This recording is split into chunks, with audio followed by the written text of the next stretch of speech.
How to struggle. How to overcome. You've all had it easy for too long. Vex Thor laughed. Says the primitive whose planet hasn't even achieved interstellar travel on its own. Exactly, Alan said. We're still climbing. Still hungry. You've forgotten what that's like. A loud alarm sounded throughout the arena. Both Zara and another team had successfully held the beacon. The simulation would end soon. Doesn't matter now, Vex Thor said, his finger tightening on the trigger. You've lost. Only 2 teams advance. Check your display. Alan replied calmly. Vex Thor glanced down at his wrist computer. His eyes widened in shock.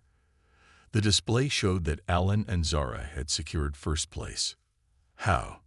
Zara reached the beacon first. While you were chasing me, she was completing the objective. Vex Thor's face contorted with rage. This isn't over, human. Actually, it is. The ice arena began to dissolve around them as the simulation ended. They found themselves back in the Academy's main training hall. Commander Grell stood in the center with the other instructors. Zara rushed to Alan's side, supporting him as his adrenaline faded and the effects of the cold began to catch up with him. Medical team to training hall, Commander Grell ordered, seeing Alan's condition. Dr. Martinez hurried forward with thermal blankets. Hypothermia. But he'll recover, she announced after a quick scan. The Academy's main screen displayed the results. Alan and Zara had secured first place, with a team of Drakari taking second. Vex Thor's team had failed to complete the objective. The final round will take place tomorrow, Commander Grell announced. One-on-one combat between the top performers from each team. Vex Thor approached Commander Grell, his posture stiff with barely controlled anger. I formally protest the human's advancement. He clearly used illegal physiological enhancements. The training hall fell silent. Everyone watched Commander Grell for his response. A serious accusation. Commander Grell said, Dr. Martinez, your medical assessment. Dr. Martinez stepped forward. I've conducted thorough examinations of Cadet Murphy. His performance is consistent with normal human physiology under extreme conditions. She activated a holographic display for all to see. Humans evolved a unique stress response system. When pushed beyond normal limits, they can access reserves of strength and endurance not found in other species. It's not an enhancement. It's simply how they're made. Vex Thor's protest died as murmurs spread through the crowd. Many were seeing human physiology data for the first time. Commander Grell's 4 eyes blinked in sequence. Protest denied. The final match will proceed as scheduled. Cadet Murphy versus Cadet Vex Thor. As Alan was helped to the medical bay, Vex Thor fell into step beside him. You made me look like a fool, he said quietly, so only Alan could hear. Tomorrow, I will break you. Alan met his gaze steadily. You had me outnumbered in the jungle. You had environmental advantage in the ice field. Tomorrow, it's just you and me on equal terms. For the first time, uncertainty flickered in Vex Thor's eyes. What happens when the elite finally faces a real challenge? Alan asked. I guess we'll find out. Vex Thor had never seen anything like it. The human should have been weakened, slowed by the extreme cold and his partial immersion in freezing water. Instead, Alan moved with a fluid grace that seemed impossible under these conditions. The first Zorlaxian never saw the strike coming. Alan's stunned baton connected with precision, dropping him instantly. The second attacker fired wildly, but Alan was already moving to a different position, his movements economical and purposeful. What are you? Vex Thor demanded, backing away slightly. Just a human, Alan replied, his voice unnaturally calm. Nothing special. Alan's wrist display showed 3 minutes remaining on Zara's beacon timer. He needed to keep Vex Thor occupied just a little longer. The second Zorlaxian charged forward. Alan sidestepped, using his opponent's momentum against him. A quick strike to the back of the knee, and the alien went down hard on the ice. Now it was just Alan and Vex Thor. This isn't possible, Vex Thor said, his voice trembling slightly. Our scans showed your body temperature is dangerously low. You should be in shock. Alan didn't waste breath explaining about hypothermic combat training, about how humans had learned to function in extreme conditions, or how his father had made him train in freezing lakes during winter until the cold became just another sensation to be acknowledged and set aside. Vexthor fired his weapon. Alan dodged, but not quite fast enough. The stun blast grazed his shoulder, sending painful spasms down his arm. His stun baton fell from suddenly numb fingers. Vexthor smiled, seeing his advantage. Not so special after all. Alan's display showed 1 minute remaining on the beacon timer. He just needed to keep Vexthor here a little longer. You know what I've learned at this academy? Alan asked, circling slowly. That most advanced species have forgotten something important. And what's that? Vexthor asked, keeping his weapon trained on Alan. The ice arena materialized around them, vast and blinding white. Alan and Zara stood at their starting point, dressed in thermal suits. Wind howled across the frozen landscape, driving snow and ice crystals like tiny needles against any exposed skin. Temperature reading is -40 degrees, Zara said, her voice shaking slightly. Visibility limited to 20 meters. Alan checked his wrist display. 8 teams remained in the competition. The objective was simple: reach the central beacon and hold position for 5 minutes. The first 2 teams to accomplish this would advance to the final round. Stay close, Alan told Zara. We move fast and generate heat. If you start feeling numb, tell me immediately. They set off across the ice field, keeping low to avoid the worst of the wind. Alan's breath formed crystals on his face mask. Even through the thermal suit, the cold bit deep. He knew Zara must be suffering more, given her species' sensitivity to low temperatures. After 20 minutes of careful progress, they spotted another team struggling through a snowdrift. Alan signaled Zara to change direction, avoiding unnecessary confrontation. They needed to conserve energy. Central Beacon is 2 kilometers northeast, Zara reported, checking her scanner. But there's a problem. The terrain between us and the beacon is open ice. No cover. Alan studied the map. Any other teams nearby? 2 approaching from the west, 1 from the south. Vexthor. Zara nodded. The southern team. Alan thought quickly. We need a distraction. I'll circle around and draw attention. You make for the beacon. That's too dangerous. We stay together. We need to reach that beacon first. Trust me. Before she could protest further, Alan slipped away into the swirling snow. He circled wide to the south, intentionally crossing paths with the approaching teams. As soon as his scanner detected Vexthor's team, he purposely made noise, crunching through the ice loudly. There, it's the human. A voice called through the storm. Alan started running, drawing them away from Zara's path to the beacon. 3 sets of footsteps followed him. The cold air burned his lungs as he pushed himself harder. A stun blast flashed past his head. Alan dodged behind an ice formation, then doubled back, leading his pursuers through a maze of frozen structures. His wrist computer showed Zara making good progress toward the beacon. Just a little longer, he thought. The cold was taking its toll. His fingers grew numb. His legs felt heavy. Each breath became more painful than the last. Alan remembered Dr. Martinez's words about the second wind phenomenon. He pushed himself to keep moving, to find that reserve of strength humans could access when needed most. Suddenly, his foot broke through thin ice. Cold water engulfed his leg up to the knee. The thermal suit sealed automatically, but the damage was done. Intense cold shot through his body. Got you now, Vexthor said, emerging from the blizzard with his teammates. All alone and injured. Perhaps humans aren't so special after all. Alan pulled his leg free and faced them. 3 against 1, again. But this time, he was already exhausted and partially frozen.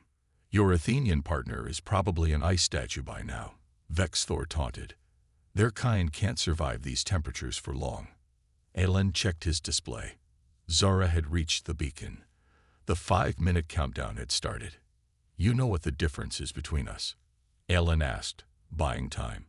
"Humans evolved on a planet with extreme climate variations. We're adaptable."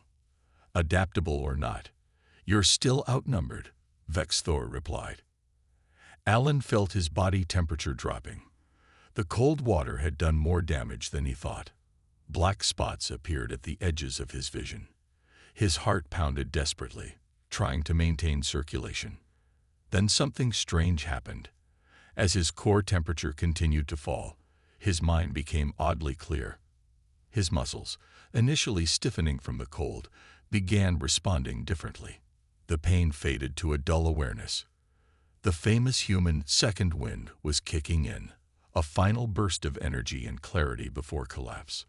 "Let's finish this," Alan said, his voice steady despite the cold. Vex Thor raised his weapon, but hesitated, confused by Alan's sudden calm. That moment of hesitation was all Alan needed. He lunged forward with unexpected speed, moving past the point of physical limitation, pushing into that unique human reserve of emergency strength. Years of his father's brutal training combined with his body's natural survival mechanism created something the Zorlaxians had never encountered before. A human who got stronger when he should be getting weaker. News of the incident spread quickly through the academy. By morning, everyone knew about the ambush and how Alan had somehow fought back against 5 opponents in triple gravity. The details grew more exaggerated with each telling. Some said he had defeated them all single-handedly. Others claimed he had special human technology hidden in his uniform. Alan ignored the whispers as he entered the mess hall for breakfast. Eyes followed him as he collected his food tray. He spotted Zora sitting alone and joined her. "Ready for round 2?" he asked. "Ready as I'll ever be," she replied. "But we're still at a disadvantage. Every other team has 3 members. We'll adapt." Zora leaned closer. "The next arena is supposed to be an ice planet. Freezing temperatures, limited visibility, dangerous terrain." "Sounds fun," Alan said with a slight smile. "For you, maybe. Athenians don't handle extreme cold well." Alan considered this new challenge. "Then we'll need to move quickly and generate heat. I have some ideas." Across the room, Vex Thor entered with his team. Though they hadn't been disqualified for the ambush, Commander Grell had issued them a formal reprimand. Vex Thor's pride had taken a hit, and everyone could see it in his rigid posture and angry eyes. He marched directly to Alan's table. The room fell silent. "This isn't over, human," Vex Thor said quietly. "You got lucky yesterday." Alan continued eating calmly. "Luck had nothing to do with it. The ice arena will be different. Cold slows human reflexes. Your kind evolved in warm climates, didn't they? You lack the natural protections of advanced species." "We'll see," Alan replied. Vex Thor leaned down, his voice barely a whisper. "My family has served on the Galactic Council for generations. When this tournament ends, I'll make sure you're sent back to your primitive planet where you belong." As Vex Thor walked away, Dr. Martinez entered the mess hall and approached their table. "Alan, I need to speak with you and Zara before the next round," she said urgently. They followed her to a private room off the medical bay. Inside, Commander Grell was waiting, his expression serious. "What I'm about to show you doesn't leave this room," he said, activating a holographic display. The image showed a detailed scan of what appeared to be Alan's body during the triple gravity test. Beside it was a scan of a Zorlaxian body under the same conditions. "Dr. Martinez has discovered something significant," Commander Grell explained. "Human physiology has an unusual feature we hadn't properly understood until now." Dr. Martinez pointed to Alan's scan. "Look at the cardiovascular system. When under extreme stress, human blood vessels can temporarily expand to allow faster oxygen delivery. Your muscles can recruit additional fibers that normally remain dormant. You can temporarily override your normal physical limitations." "The second wind phenomenon," Alan said, recognizing what she was describing. "Exactly. Dr. Martins looked excited. Most species reach their maximum physical output and maintain it until exhaustion. Humans seem to have evolved a reserve system that activates when pushed beyond normal limits. Why are you telling us this now? Zara asked. Commander Grell's forearms shifted position. Because the ice arena will push both of you to your physical limits. As a team of two, you need every advantage. He turned to face Alan directly. The Academy accepted humans because the Galactic Council mandated it. Many here, including some instructors, believe your kind isn't ready. This tournament has become more than just a training exercise. It's become a test of whether humans belong among us. Alan felt the weight of responsibility settle on his shoulders. No pressure, then. The Zorlaxians have already filed a formal complaint, claiming you have unfair advantages. Dr. Martinez added. Ironic, considering they've dominated the Academy for decades due to their natural physical superiority. So what should we do? Zara asked. Win, Commander Grell said simply. But win fairly. Show everyone that humans bring something valuable to the galactic community. As they left the meeting, Alan and Zara found Olivia waiting outside. My team got eliminated, she said. I came to wish you luck. You're the only human left in the competition. Thanks, Alan replied. One more thing, Olivia added quietly. I overheard Vexthor talking to his team. They have something planned for the ice arena. Be careful out there. Vexthor's eyes widened as Alan moved smoothly toward him, unhindered by the triple gravity that had the Zorlaxians struggling to stand upright. Impossible, Vexthor hissed, his legs trembling under the pressure. Alan didn't waste time with words. He swung his stun baton low, catching Vexthor behind the knees. The Zorlaxian elite fell hard, unable to break his fall properly in the heavy gravity. The other ambushers tried to circle Alan, but their movements were slow and clumsy. Alan had trained for this exact scenario. He dodged a weak strike from one, countered another with a swift jab of his baton, and kept moving. In the crushing gravity, his smaller human frame actually became an advantage. Less mass to move, less strain on his muscles. Krill watched in shock as Alan systematically disabled his teammates. This isn't possible. Humans are weaker than us. Different, not weaker, Alan replied, ducking under a wild swing and responding with a precise strike to his attacker's midsection. A loud alarm blared throughout the arena. Commander Grell's voice boomed from hidden speakers. Illegal team collaboration detected. Simulation paused. The jungle froze around them. The gravity returned to normal. A door materialized in the air as the simulation began to dissolve. Commander Grell stepped through, his forearms crossed in disapproval. Explain yourselves, he demanded. Vexthor pushed himself up, trying to regain his dignity. A training exercise got out of hand, Commander. Nothing more. 5 against 1 is not a training exercise. It's an ambush. Grell's eyes narrowed. And tampering with communications is a serious offense. With respect, Commander, Vexthor said smoothly. We were simply testing the humans' capabilities under pressure. As senior cadets, we have a responsibility to ensure all students meet our standards. Alan remained silent, watching the exchange. He knew Vexthor's family had connections in the Galactic Council. This would likely be smoothed over. Commander Grell seemed to reach the same conclusion. The tournament will continue tomorrow. For now, all of you are confined to quarters while I review the simulation logs. As they left the arena, Dr. Martinez was waiting outside. Alan, I need to see you in the medical bay immediately. Can it wait, Doctor? I should check on Zara. Your teammate is fine. This cannot wait. In the medical bay, Dr. Martinez pulled up a holographic display of Alan's vital signs during the simulation.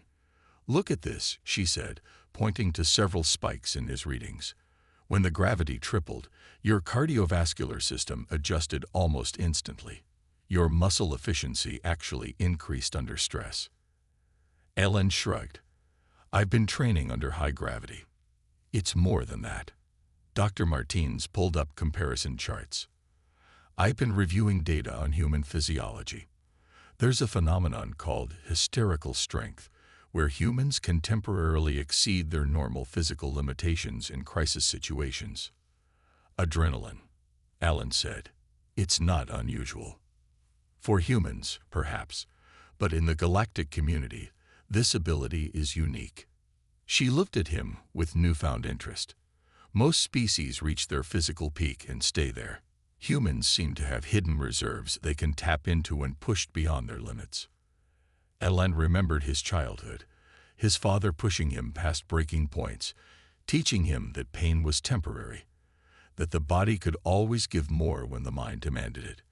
Commander Grell is asking for my report on what happened today, Dr. Martinez. The jungle arena materialized around Alan as the simulation began. Thick vegetation, strange alien plants, and the sounds of unseen creatures filled his senses. The air felt humid and heavy. Position check. Zara's voice came through his earpiece. Northern quadrant. Alan replied quietly. Starting my route through the ravine now. Eastern ridge secured, Krill reported. No contact with other teams yet. Alan moved carefully through the dense undergrowth toward the ravine. The plan was working so far. He could see on his wrist display that most teams were indeed taking the higher paths, just as he had predicted. The ravine appeared ahead, a narrow passage between two rock walls. Alan activated his scanner to check for traps. 3 motion sensors detected. He carefully avoided their detection zones and slipped deeper into the ravine. Halfway through, his scanner picked up movement ahead. 2 combat drones hovered silently, their weapons ready. Alan pressed himself against the wall, controlling his breathing. The drone's scanning patterns left a 3-second gap. He waited for the right moment, then rushed forward in the blind spot, sliding beneath them. Alan, the advised. Zara's voice crackled. 2 teams have engaged each other near the central junction. Krill and I are proceeding with caution. Copy that. I'm making good progress. Should reach the meeting point in 7 minutes. As Alan emerged from the ravine, a warning flashed on his display. The special surprise Commander Grell mentioned was revealed. The gravity in certain zones was changing randomly. The area ahead of him suddenly shifted to double Earth's normal gravity. Alan smiled slightly. Thanks to his secret training, he was prepared for this. He pushed forward while other competitors in the same zone struggled to move. His wrist computer beeped. Another team was approaching from the west. Alan ducked behind a large fern and waited. 3 cadets from different species moved past, clearly struggling with the increased gravity. Once they passed, Alan continued toward the meeting point. Status update, he whispered into his comm. No response. Zara. Krill, do you copy? Static filled his earpiece. Communications were being jammed. This wasn't part of the announced parameters. Something was wrong. Alan checked his map. The meeting point was just ahead. He approached cautiously and found it empty. No sign of his teammates. He activated his scanner again and detected multiple heat signatures closing in from all sides. It was an ambush. Alan readied his stun baton as 5 figures emerged from the jungle. Vexthor stood at the center, flanked by his teammates, and to Alan's shock, Krill. Surprised, human. Vexthor sneered. Krill knows where his true loyalties lie. Krill avoided Alan's gaze, his scales shifting in what Alan recognized as shame. Where's Zara? Alan demanded. The Athenian. Temporarily disabled. She'll recover. Vexthor twirled his stun baton. The tournament rules forbid permanent harm, unfortunately. Alan assessed his options. 5 against 1. Escape routes blocked. Comms jammed. Not good odds. This isn't about the tournament anymore, is it? Alan asked, playing for time. This is about putting you in your place, Vexthor said. Humans don't belong here, pretending to be equals with advanced species. Today everyone will see that. Alan noticed the gravity indicator on his wrist display. The zone they stood in was about to shift to triple gravity, exactly what he had been training for. "Commander Grell will disqualify you for this," Alan said.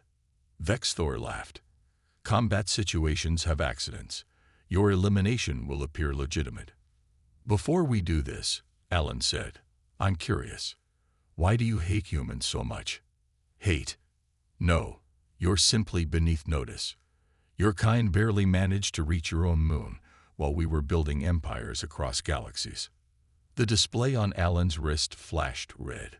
3 seconds until gravity shift.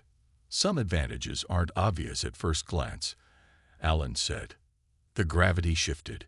Triple normal force pressed down on all of them. Vexthor and his team staggered, momentarily disoriented by the sudden change. But Alan was ready. His body, conditioned by weeks of secret training, responded with practiced ease. He moved forward, flowing like water while the others struggled against the crushing force. "What is this?" Vexthor gasped as Alan approached him, moving normally despite the gravity. Alan smiled slightly. "Just a human adaptation." Morning came too quickly.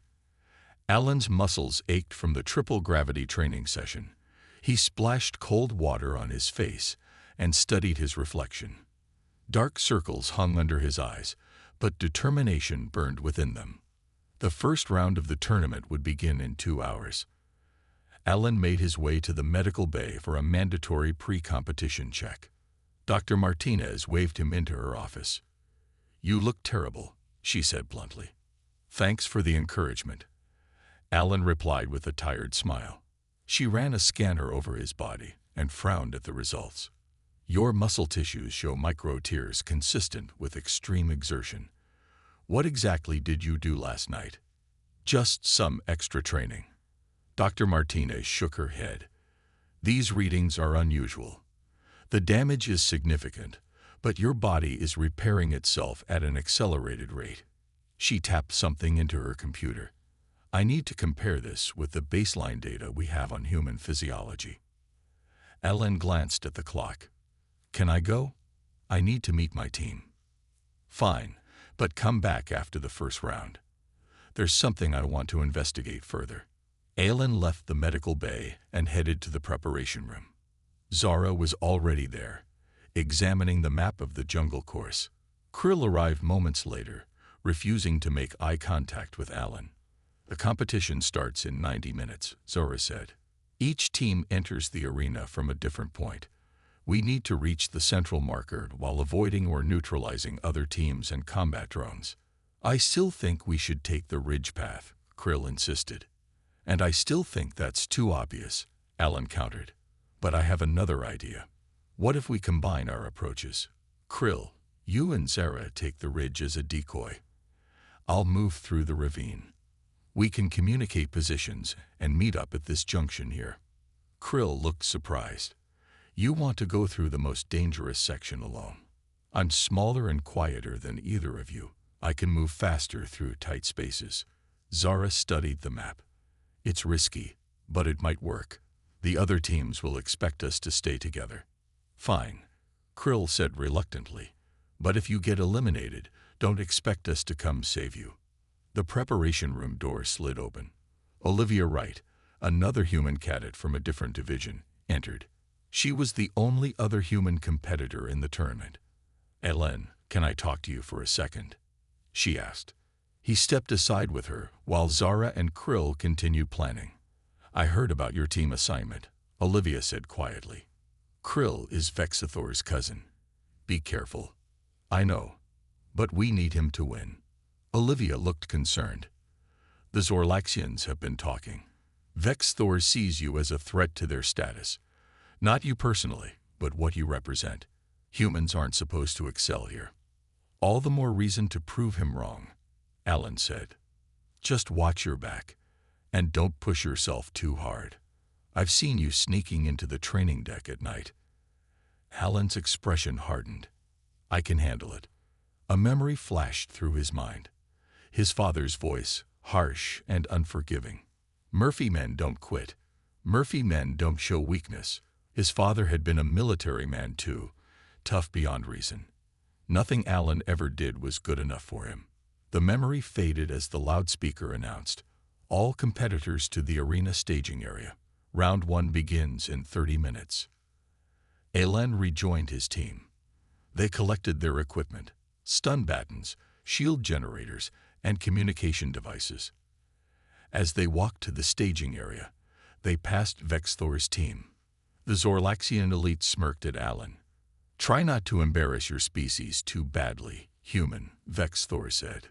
Krill laughed nervously, caught between loyalty to his cousin and his new team. Alan ignored the taunt and continued walking. In the staging area, 16 teams prepared for battle. Some meditated, others checked their equipment. A few practiced combat moves. Commander Grell entered the room, his 4 arms clasped behind his back. "The rules are simple. Reach the central marker.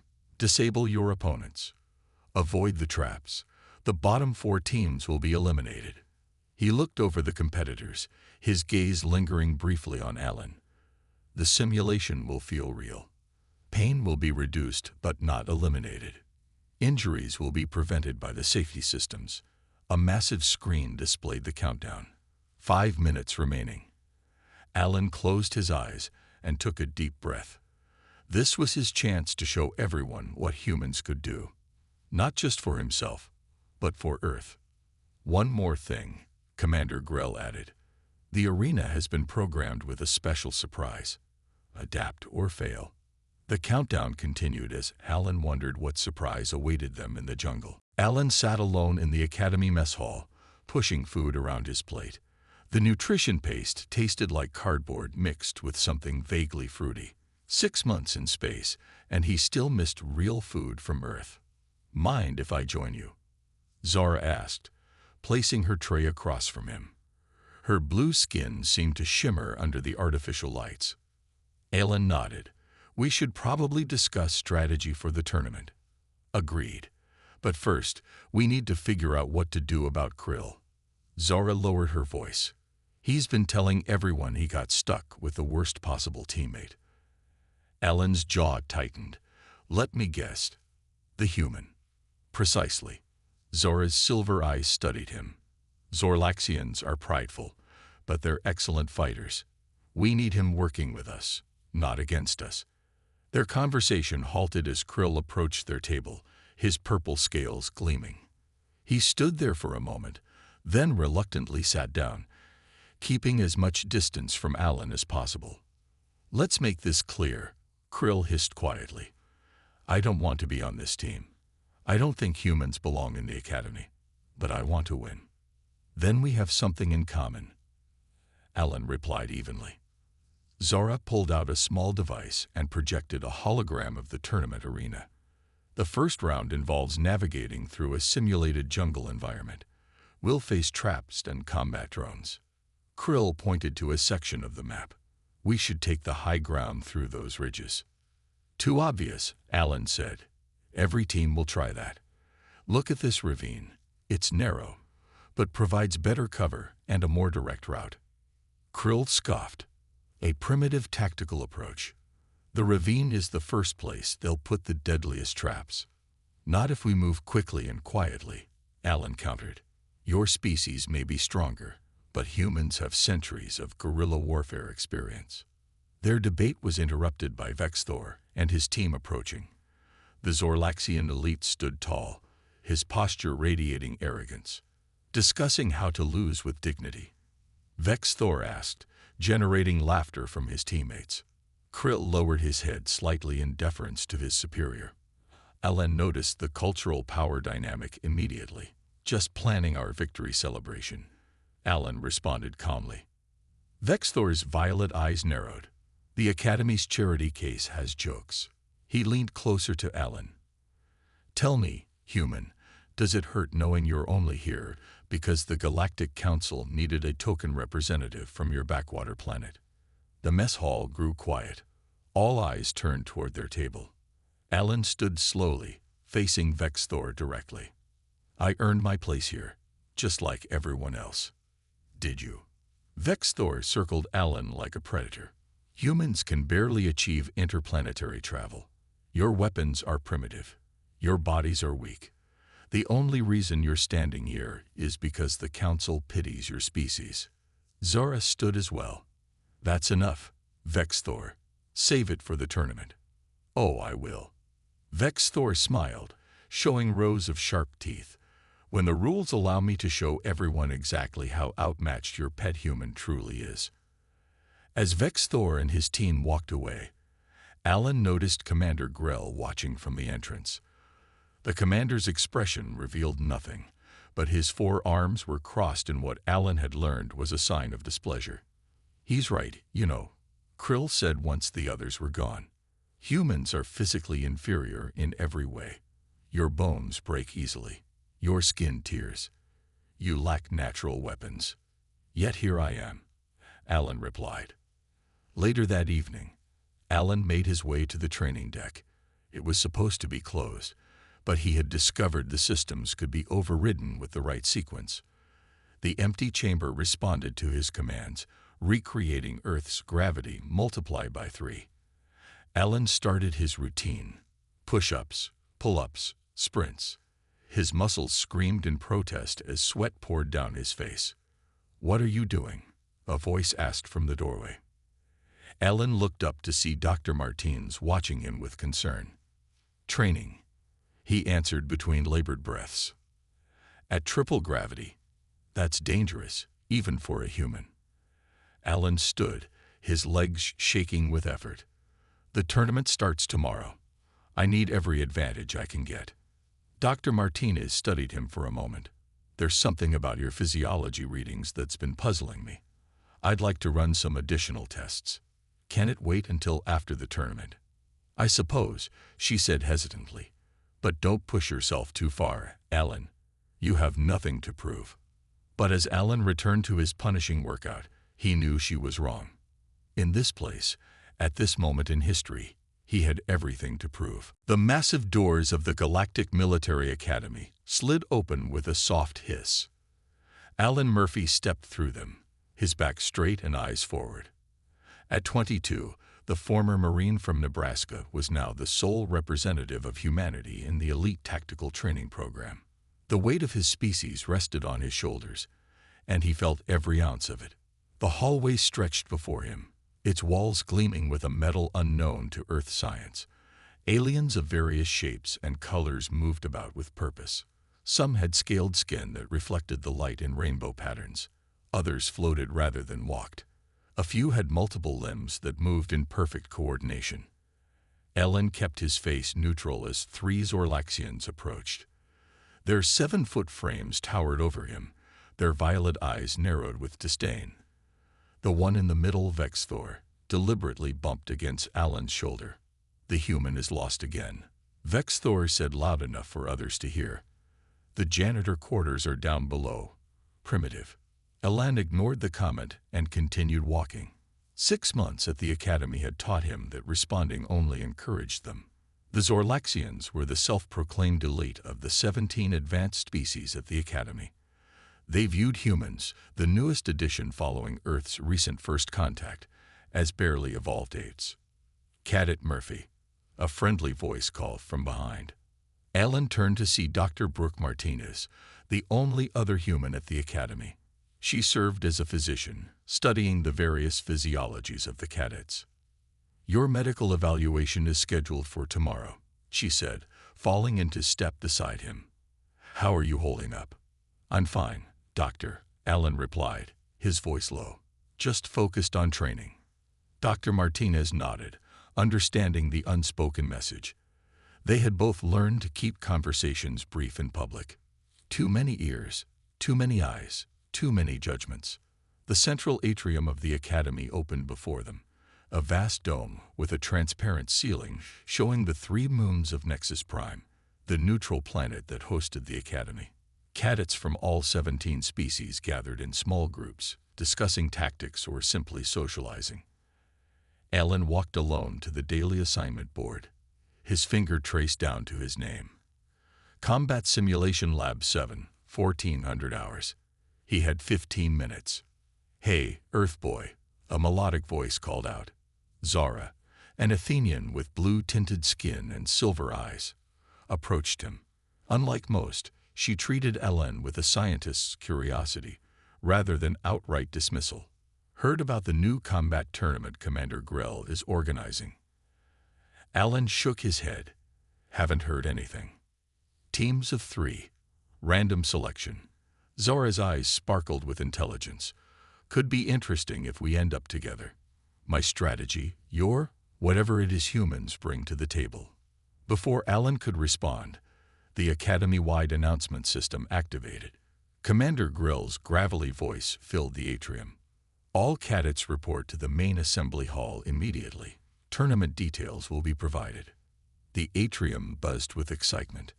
Groups began moving toward the assembly hall, a sea of aliens with Alan standing out like a sore thumb among them. In the assembly hall, Alan took a seat in the back row. Commander Grell, a massive 4-armed Drakari with battle scars covering half his face, stood on the raised platform. "The Galactic Council has authorized a special combat tournament," Commander Grell announced. "Teams will be assigned randomly. The winning squad will earn special recognition from the Council itself."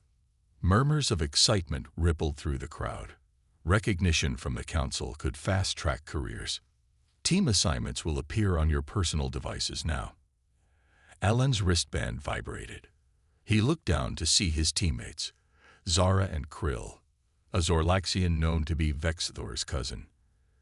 Alan's heart sank. Of all the possible combinations, this would be among the most difficult. Across the room, Vexthor's loud laugh drew attention. The human got Krill. This tournament just became a joke. Several aliens laughed. Krill looked mortified to be paired with a human. Alan took a deep breath. He had faced worse odds back on Earth. At least here, no one was actively trying to kill him. Not yet, anyway. Commander Grell silenced the room with a thunderous slam of his fist. "Preliminary rounds begin tomorrow. Prepare yourselves." As the assembly dispersed, Alan caught Krill glaring at him.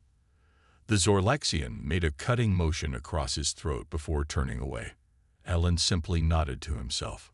One more challenge. One more chance to prove humans belonged among the stars.